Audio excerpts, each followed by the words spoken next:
नगरपालिका आणि नगरपंचायत निवडणुकांमध्ये नागपूर जिल्ह्यानं मोठी भूमिका बजावली आहे। या ऐतिहासिक विजयाबद्दल मुख्यमंत्री देवेंद्र फडणवीस यांनी नागपूर जिल्हा भाजप युनिटचं अभिनंदन केलं आहे।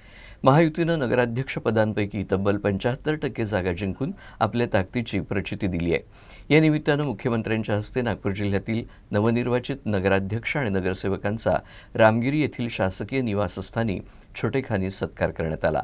त्यानंतर फडणवीस आणि पालकमंत्री चंद्रशेखर बावनकुळे यांनी माध्यमांशी संवाद साधला।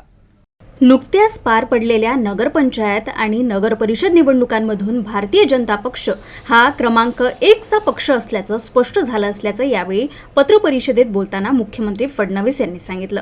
2017 मध्ये भाजपचे जवळपास 1500 नगरसेवक होते, मात्र या निवडणुकीत भाजप नगरसेवकांची संख्या दुप्पट झाली आहे। या निवडणुकीत भाजपचे 3000 पेक्षा जास्त नगरसेवक निवडून आले असल्याचं मुख्यमंत्र्यांनी सांगितलं।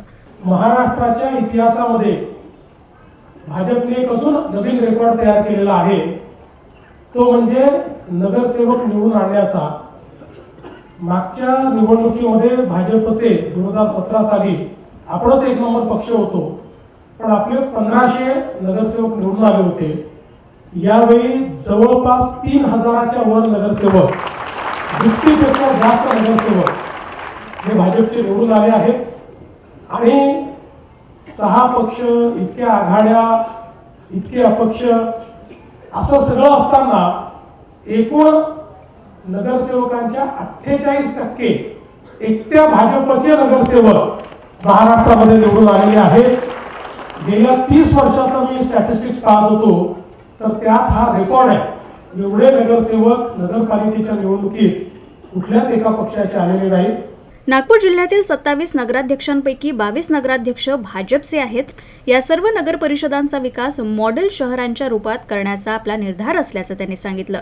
या निवडणुकांमध्ये अनेक विक्रम झाले असून नागपूर जिल्ह्यातील रामटेक शहर काँग्रेस मुक्त झालंय, तर कामठी शहरात नगरपंचायत स्थापन झाल्यानंतर पहिल्यांदाच कमळ फुललंय।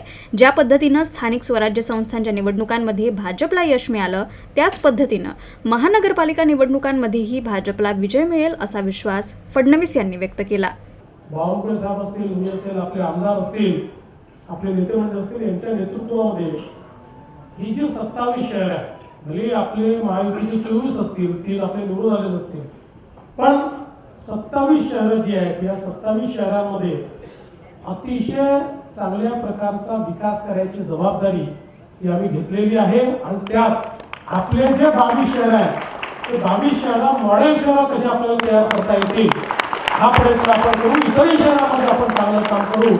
आणि विशेषतः जे आपल्या प्रधानमंत्र्यांचा संदेश आहे की नागरी जीवन हे चांगलं असलं पाहिजे, त्याच्यामध्ये गुणात्मक परिवर्तन झालं पाहिजे, तशा प्रकारचं परिवर्तन आपण घडवू। तुम्ही एक चांगली सुरुवात केलेली आहे।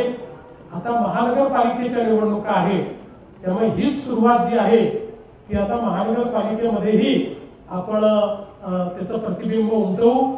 महानगरपालिका जिंकू, मग त्यानंतर जिल्हा परिषद आहे त्या जिंकू। सगळीकडे हा विजयाचा आपला रथ निश्चितपणे चालू राहील। निवडणुकांच्या काळात आम्ही जनतेसमोर 2030 आणि 2047 मधील नागपूर कसे असेल याचं स्वप्न मांडलं। त्यावर जनतेनं विश्वास ठेवला आणि त्यामुळेच आम्हाला एवढा प्रचंड विजय मिळाला। या मोठ्या बहुमताच्या जोरावर आम्ही सर्व नगरांचा विकास करू आणि आदर्श शहरं घडवू। तसंच जिल्हा परिषद निवडणुकांमध्येही भाजपला प्रचंड विजय मिळेल असा दावा बावनकुळे यांनी केला। आता आपल्याला महानगरपालिकेच्या निवडणुकीच्या तयारी लागत आहे आणि नागपूर जिल्ह्यातल्या कमीत कमी 2-250 पदाधिकाऱ्यांनी नागपूर महानगरपालिकेच्या तयारीकरता आपल्याला या ठिकाणी काम करायचं आहे। एवढंच नाही तर नागपूर जिल्हा परिषदच्या निवडणुकीचं सुद्धा आपल्याला या ठिकाणी आता तयारी करायची आहे।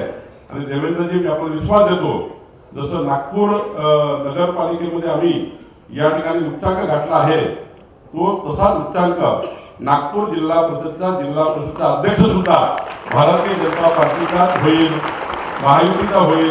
आणि आम्ही 2 तिच्यावर बहुमताने नागपूर जिल्हा परिषद निवडून आणू, 51% मतांनी निवडून आणू।